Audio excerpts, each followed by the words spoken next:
Hi, everybody. In the introduction given by Ruxandra, you understood that I'm an academic expert and in the Make It Strong pillar. The Make It Strong pillar is a rather difficult one because make it strong is rather a metaphor. So it was not easy to define the meaning of this make it strong. And the way to define it was starting with the policy documents. Just a moment. Ами не иска да не се виждат слайдовете. Какво правим? No. Отидохме пък много напред. Just a moment. I need to adapt to the new technical equipment at my institute in Sofia. We are very proud of this equipment, but it needs time to adapt to it. So the structure of my presentation, we're starting with the policy requirements. As I mentioned, in order to define the meaning of strong, I started from the policy documents. Second, I will introduce you some theoretical concepts which might be useful elaborating the data. The third part is the generational perspective on three topics: education, work, and family, also generational solidarity. At the final stage of the presentation, I will offer you some research ideas which you can use and elaborate them in your work in the afternoon. Okay, the policy requirements. This slide is showing something what was already mentioned by Ruxandra. This is the presentation of the recovery plan for Europe, of the next generation EU program with the 5 pillars: make it green, digital, healthy, strong, and equal. And the infrastructures, European infrastructures, which have been used as a source for formulating questions for the Kronos panel. The Kronos panel was elaborated in 2024 to 2025, and in fact, Kronos data gives new data for our analysis. Okay, in the political guidelines of the second von der Leyen Commission, we can find central terms dedicated to education, like lifelong learning, motivation for STEM education, vocational education, and training and entrepreneurship. So we included all these terms in the questionnaire for the Kronos panel, but also we selected questions from previous research dedicated to these terms used by the European Commission program, political guidelines. It's also important to mention that for the first time, a commissioner has the responsibility for ensuring intergenerational fairness. Here, the importance of intergenerational fairness is underlined, and I will show you the two questions which are connected with intergenerational fairness. In the policy documents, it's also given a focus on Erasmus Plus program. You know, Erasmus Plus has the aim of motivating young people to move through Europe, to develop their intercultural understanding, to be prepared to democratic society. And so we decided to include the questions dedicated to two aspects of Erasmus program. The first one is the awareness, having been informed about the program, and the second one is the question about participation in Erasmus program. So the theoretical model of the research within the Make It Strong pillar starts from the policy relevance, as I explained already, then moves to the definition of the central concepts, and then the work on the main topics, education, work, intergenerational solidarity, and generational differences in family values. The central concepts, we come to them. Yes, this is the second part of the presentation dedicated to the theoretical concepts. The first one is the life course theory. The life course transitions are important for sociologists, especially in connection to the social status, because they allow analysis of the human agency, the extent to which differences between young people's education, employment status, gender, ethnicity, and social background can explain the differences in their ability to cope with insecurity and to establish resilient strategies. And here we come also to the term resilience, which is included also in the title of the today presentation, because we are really, as sociologists, always interested in people who are vulnerable in terms of their smooth transitions from education to work, and from work to moving to independent life from their parents, and establishing family or partnership relations. Second important sociological concept is about fairness, and fairness will be presented with questions dedicated to educational opportunities between generations and intergenerational solidarity. Let's go further. Generations. Generations is one of the fundamental sociological concepts, starting with the definition of Karl Mannheim, that generation is not simply a cohort, age group, with the same year of birth, but is a group of contemporaries who share a history and a set of experiences that have marked their formative life.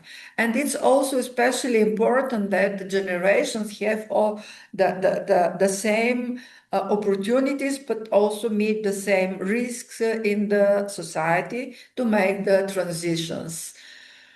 And we are mostly interested in the young generations, and you will see that in the analysis we use very simple age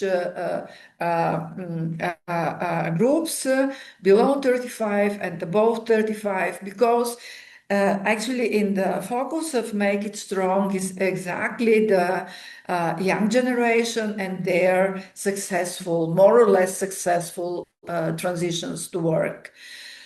Yes, this picture shows very easily that in each life phase, people have something as strong sides, but also they meet limitations in the youth, in the young people. Have more time, more energy, but unfortunately not enough money. So resources, material resources for independent life. In the middle age, adult, Yes, the time is what is limited, although people have more energy, more money, earn more money, but work-life balance is becoming more important in the middle phase of the life. And the old age, yes, what is the limitation is energy and very often also health problems. And from this perspective, the support, the health services are from importance for all people, but also this intergenerational solidarity and the way they can receive support from society, but also from their family members, overcoming the limits of their age. Okay, and a little bit more theoretical perspective here. I will mention the gender-sensitive approach. Why? Because from the Make It Strong perspective, there are two topics which are important. The first one is the underrepresentation of women in STEM disciplines. You know, STEM is science, technology, education, mathematics, and there is explicit policy goal to increase women's motivation for studying STEM disciplines and their participation in ICT occupations. I receive frequently the question why this is important for the society. This is important to increase the pool of educated people in crucial for the development of the European society's area like ICT occupations but it's also important from individual point of view because this ICT occupation have in the present time best opportunities for secure and well-paid job. But we will see this on the questions asked in Kronos panel.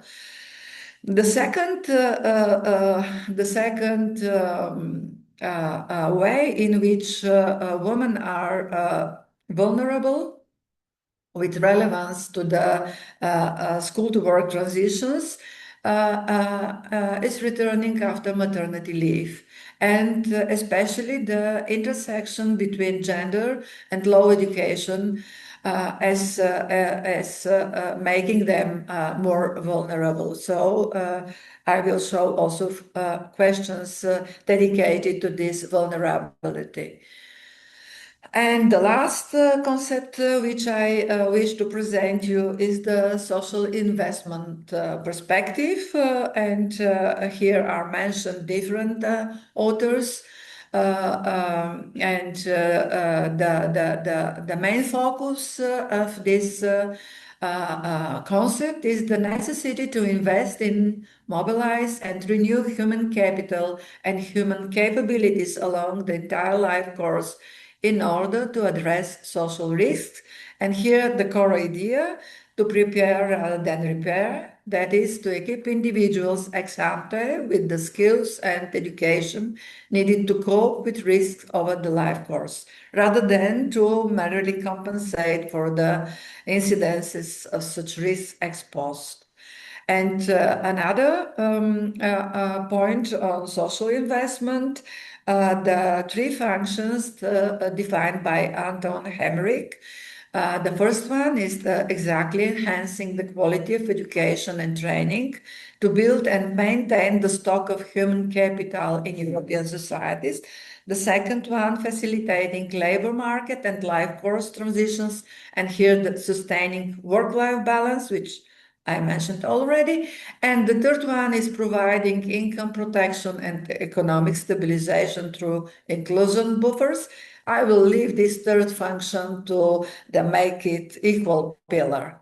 And now we start with the first topic, education. Why? It's clear that from the quality of education depends depends the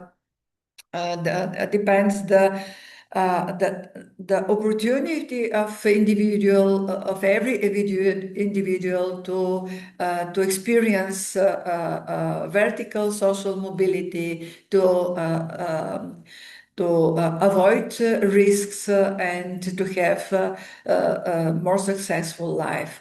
So I will show analysis of four different topics: fairness of educational opportunities, motivation to study science and technology, vocational education and training, and lifelong learning. Let's start with fairness of educational opportunities by education and country.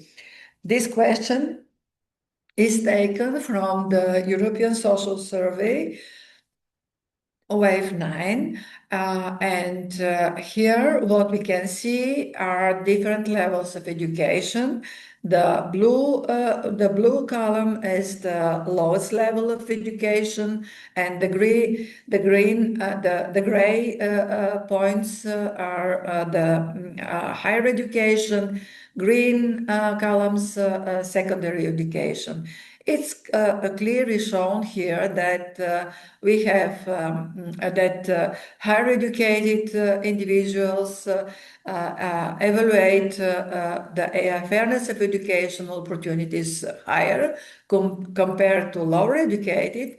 But the interesting thing is that the differences between countries are big.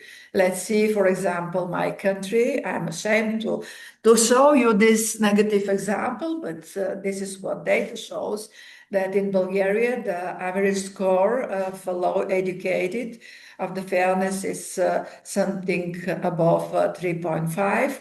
And let's see in Finland, for example, where the educated have average score above 6.5.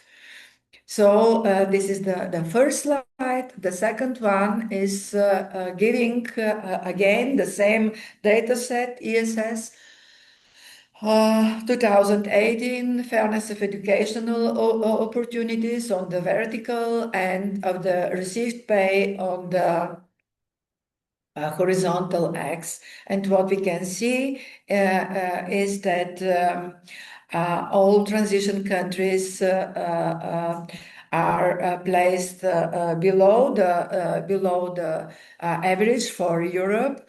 The average estimation of net pay is lower for them compared to Central and Western European countries. And here, more deeper analysis can help us to understand why.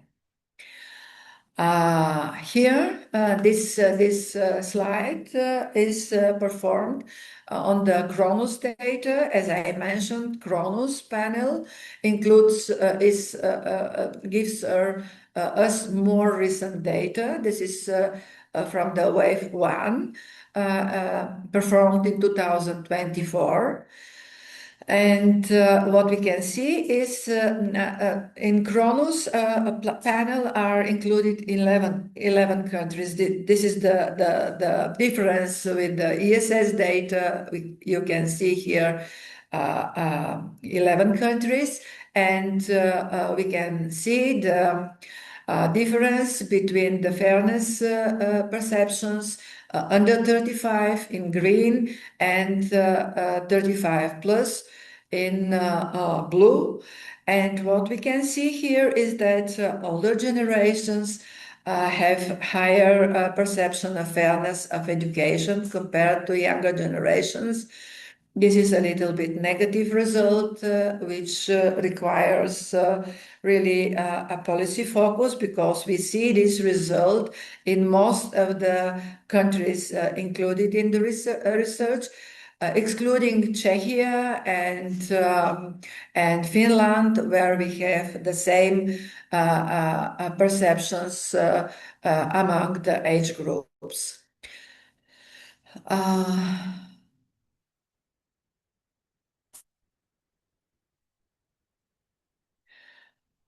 Yes, I see the question. why are because so the hypothesis is that their educational chances happened in different time. And young generation assessment is dedicated to more recent periods of time compared to older generations. Here, older is a little bit, how to say, it's a very broad category because we have also the group 35 plus. And here we compare again on Kronos data, average scores on educational fairness with employment opportunities by country for young people 15-24. And what we can see here is that, for example, Finland, we saw that Finland is with very high scores for fairness. Here, 7 is the score of Finland, but at the same time, Finland has below the average score of young people's chances of obtaining their first job. And this is very interesting comparison. We have the same results for Czechia, for Slovenia, where the educational chances are evaluated higher compared to chances, opportunities for young people to find first full-time job. And this is really interesting. And here we can really discuss and investigate further why this is so, why in some countries the structure of employment is not so good, perhaps, for the newcomers on the labor market. And now we move to the STEM and the main motivation for embracing science, technology, engineering, and mathematics education by country. This question hasn't been asked in previous waves of ESS or of the big social infrastructures. But I think it's very important question because if we have as a policy goal to increase the number of people in STEM, we need to know exactly the motives for them. And you can see that the very high scores received in blue color, the career path that makes me proud. This is more or less a career connected with high prestige. This score is 40% in France, for example, give this motivation, and 41 in UK, and so on. On second place comes earning more money and more secure job. And here the both motives, prestige versus security and earning more money, are two motivations lines which should be invested more in deep in terms of other important individual characteristics like education, gender, and so on. Excuse me, I couldn't read at the moment the question, but perhaps I can answer it after we have the whole presentation. Here we have again main motivation, but here we have the discrepancy between male, woman, and men. I pointed to these differences, and we can see here that women not only tend to be less interested in STEM. 65 of women say they are not interested against 35% men. but also they perceive fewer incentives or opportunities associated with such pathways. You see that women are less presented in all different motifs. But we have another slide on the same topic, men and women, this time breaking within the group below 35 and the group 35 plus. And what we can see here is that in older generations, the gender difference is higher compared to younger generations below 35. You can see that in the answer below at the bottom, not interested, there is no change in both um, in the answer, not interested in STEM education, is no change comparing both age groups. But we see, for example, that there is a very small gender difference in the group below 35 in the motivation job with strong prospects. And this is perhaps the motive which should be introduced also to more women to decrease their share in the not interested in STEM education group. And now we go to the next important topic from educational perspective. This is motivation to go into vocational education and training by age. Why this is important? Because job opportunities improvement is the primary driver for entering vocational education across age groups. You see, this is at the rated very high by 38% below 35 and 41% above 35. So this vocational training is really focused on young people who are interested in the improvement of job opportunities, and they are trying to become more practical skills and training which allow them to have a faster track to employment. Also, young people value or are motivated by obtaining higher salary levels. And we see a decrease of young people compared to older generation in the belief through vocational education they can receive higher levels of education in terms of quality of education. And this is perhaps something also what should be studied further.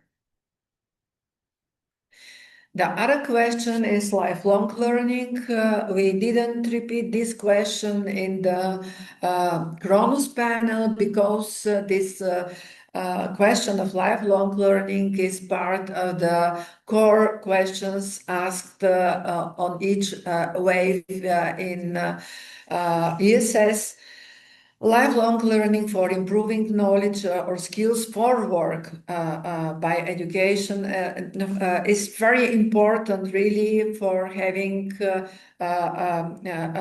better chances for adaptations to the very fast change of the structure of the labor market. And what we can see is again that lower educated, the columns in blue, are underrepresented in the lifelong learning. But what is here to see that is again that higher educated have the best chances to take part in lifelong learning. Here is what can be mentioned here is secondary educated. who are at the high level, the 40% in Finland and in Sweden. So the secondary educated people in lifelong learning. And here the same question about lifelong learning for improving knowledge by age. Young generation 1835 is in the blue column, and they have different participation in different countries, very low in some countries. And what we can see here is that age differences is less pronounced compared to very, very significant country differences in Europe. Here, this is also an interesting question. This is the interest in learning entrepreneurship and financial competencies, and including this discipline in compulsory education, answers by country and by age. What we can see here is that the youngest age group is convinced that it's useful to have this discipline in the compulsory education, is convinced more than older generation. Look at Czechia with 78 among young people and 53% among older generation. This is important because in many countries is ongoing discussion about the need of compulsory education, entrepreneurship and financial competencies. And when we look here at the motivation of young people and their opinion, we can recommend inclusion of these disciplines in the compulsory education. Next slide. Yes, we go to topic 2. This is work related, and here we have 3 questions dedicated to job education mismatch, opportunity to resume work after leave, which was defined as important from gender perspective, and entrepreneurship, which goes together with this motivation for special discipline of entrepreneurship and financial competencies. Here, the correspondence between job and education. What we see here is the findings that suggest that younger generations face greater challenges in adapting their qualifications with the labor market demands, and potentially reflecting both rapid changes in job structures and limited entry-level opportunities for recent graduates. Below 35 in green color, there are more in this answer. Work has nothing to do with my education. There are also more in the answer, work related to some extent to my education. And there are the older generation has 43% for the work response to my education, compared to 36% by young people below 35. So this is really a question signaling for a little bit waste of talents, of efforts, and can lead to disappointment from the received education. The next question is about main reasons driving young people to start their own business by age. We see that the main driver for young people below 35 is independence, being one's own boss, and the second one, better income prospects. Here, differences between age groups are not so important. For younger generations, entrepreneurship is primarily associated with autonomy and opportunity creation rather than purely economic necessity. The next slide is about the opportunities to resume work after leave by education and gender. When we looked at the differences by gender, we see that it's clearly more affecting women. And the left graph is showing differences in educational level.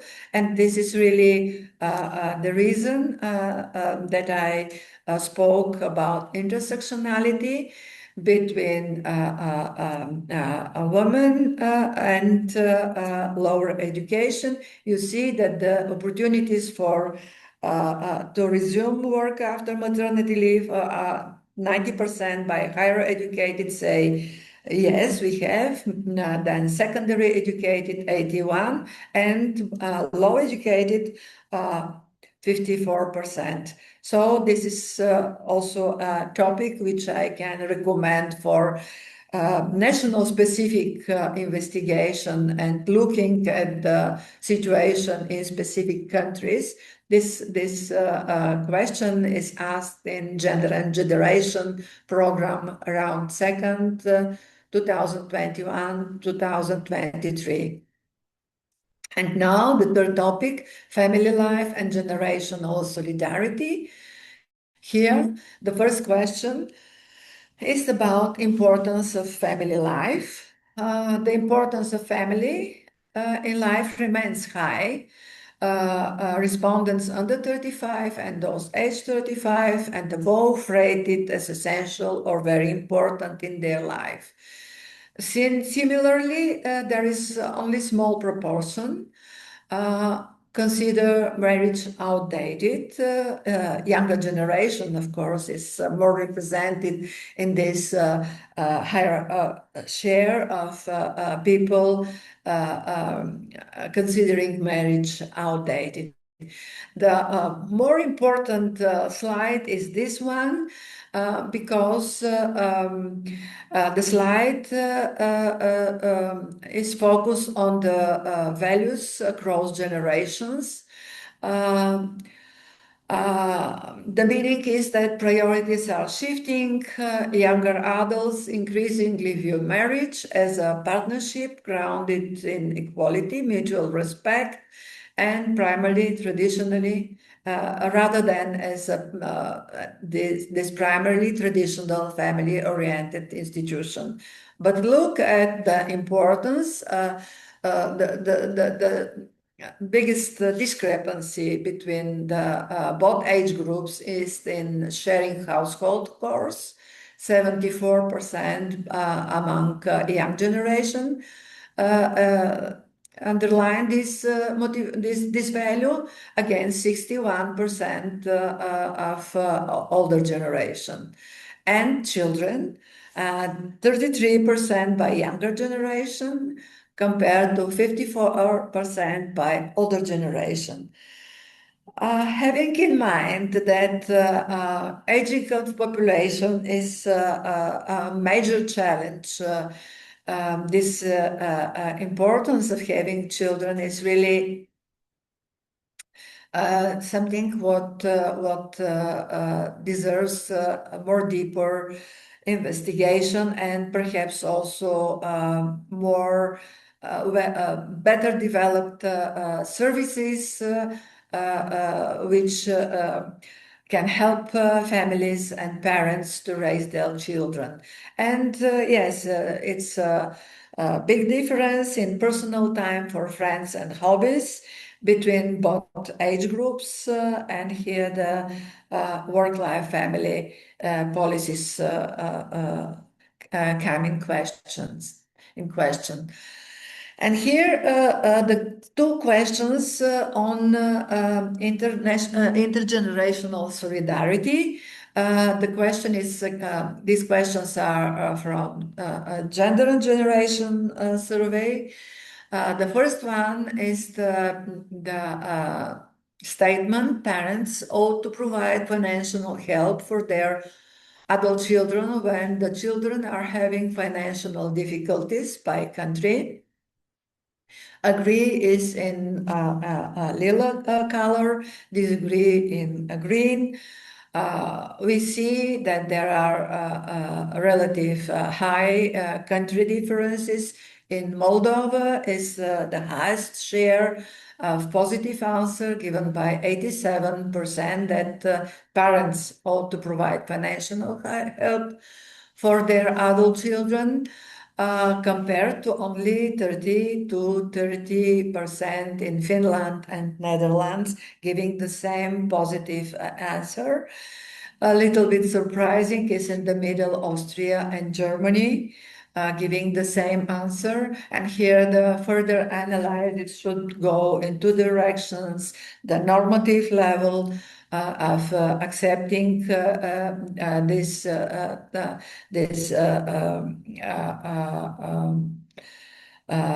statement, and the other thing is really to assess the importance of welfare state and the support um, quality of the life in the country. Of course, yes, I agree with the comment.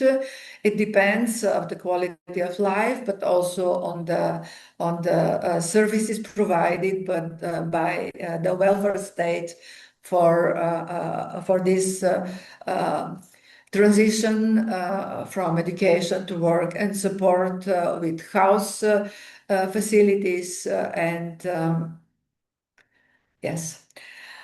And the next slide is the reverse opportunity. Children should take responsibility for caring their parents with when parents are indeed. And here the agreement in Moldova is even higher, 94%.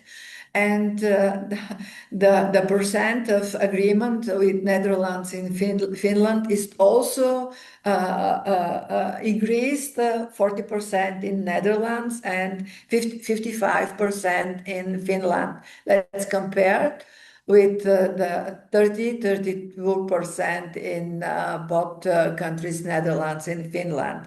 So we see that it's a higher agreement for the need of support to older generation. And one explanation could be found also with the very fast digital transformation, which from the one side opens opportunity, for example, to access to the health services, but from the other services raises the importance of digital excluded. Okay, it's another comment. Okay, and I have only one last slide, and I decided this last slide to be dedicated to policy, free asylum. From, uh, this is a question which I will leave for the discussion. Uh, this is the question on Erasmus program. And as I mentioned in the beginning, this is really in the core of the Make It Strong pillar, this support to Erasmus Plus program.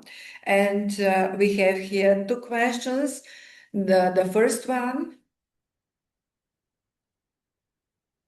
asylums, they can afford it.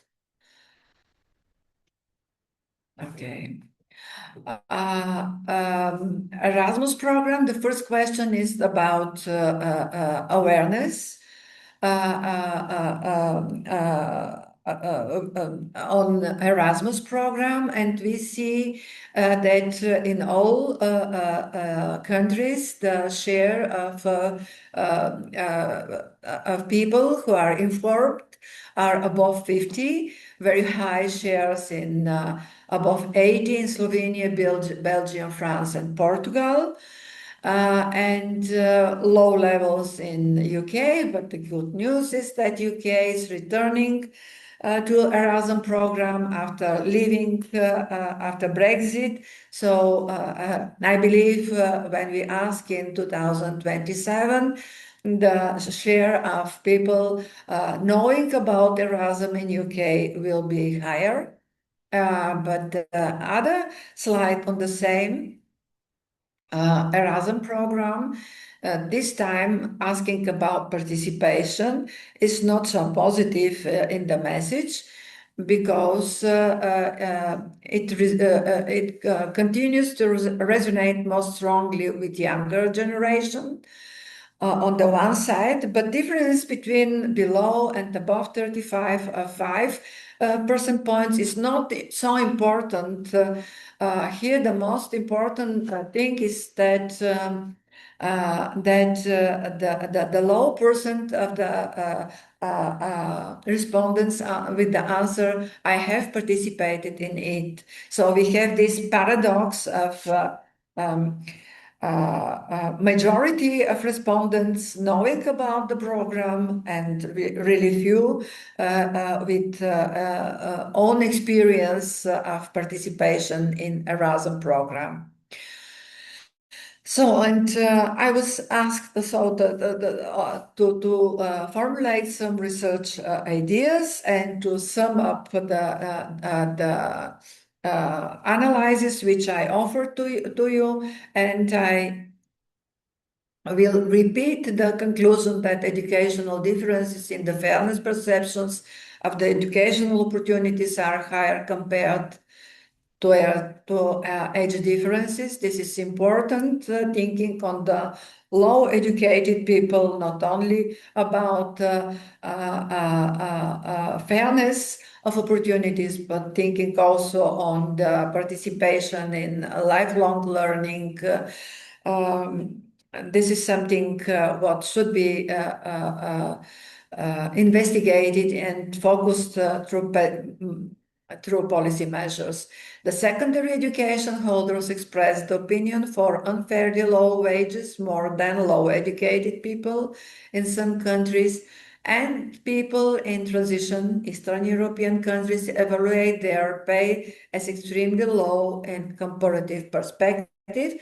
And gives me reason to formulate the research ideas which I identified from the presentation, to investigate more in depth the regional disparities in perceptions of wage fairness, study the factors contributing to lower perceptions of wage fairness in Eastern European and rural regions, and at the same time assess the effectiveness of regional employment strategies in addressing wage disparities.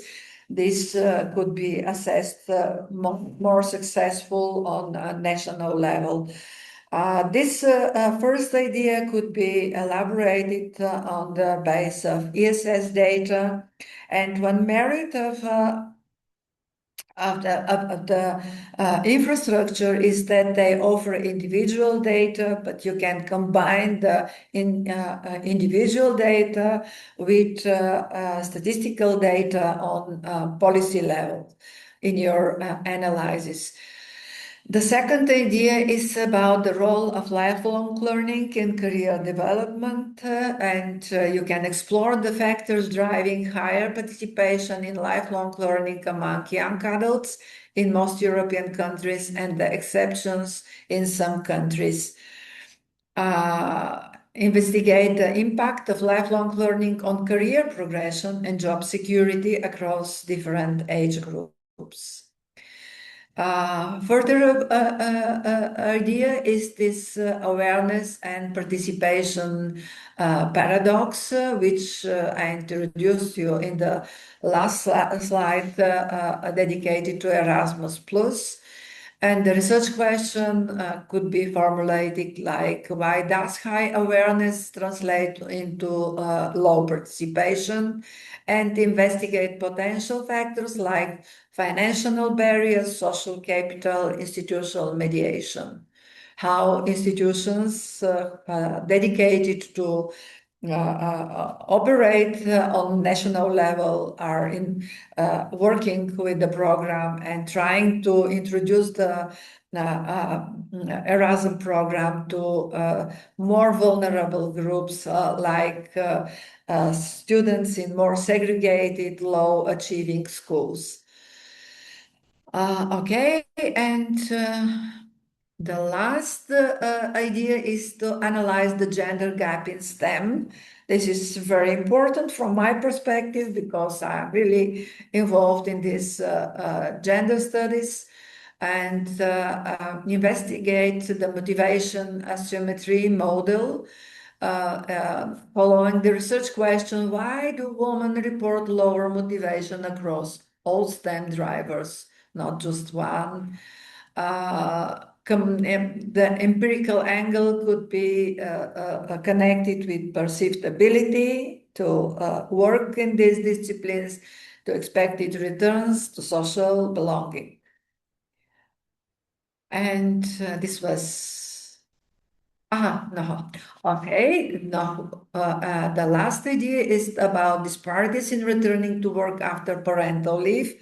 Here again, the gender perspective and the use of the concept of intersectionality to explain the barriers faced by women with low levels of education when trying to return to work after maternity leave, and especially you can use this to compare countries where women with low education face lower barriers in returning to their job.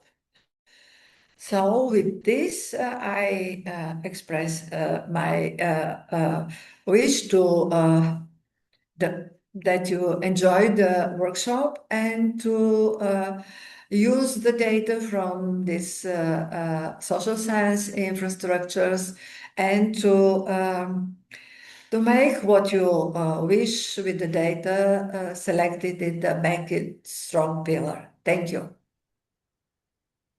Thanks a lot, Rumiana. There are a couple of questions in the chat, but some of them have been addressed. And I guess one of them is kind of a very general one regarding the presentation is how do we make it true that the finding is a generational effect, but not an effect coming from age or period or cohort in these empirical studies. If you want, you can reply, but also I wanted just to let people know that these are descriptive results, and they are meant to kind of set up the background for this pillar, to kind of motivate you, to give you ideas, what can be studied, what can be kind of to catch the attention and show you, okay, there is something, what can we do with this? And then, keep working on this. Rumiana, if you have something to add, you're welcome. Yes, this is important question. You can use in your analysis the age groups you choose for and you see as useful for your analysis. Here, because the main aim was really to reflect on country, education, age, and gender differences, we decided by saying I need the whole consortium and the work in the 5 pillars. And this was really the decision taken within the consortium. But of course, you can use also other age groups. For example, the age group 18-24 is also very important because in this age period, most of young people are finalizing their formal education and start their transition to work. So it's meaningful. It's meaningful also the age bracket 18-29. Speaking about young people, but 18-35 is also interesting because when we are interested in entrepreneurship is of course something what you can't start immediately. Very often you need experience, contacts, resources to start own business. So in this respect, 35 is also a good, but this is up to the goals of the analysis you will perform.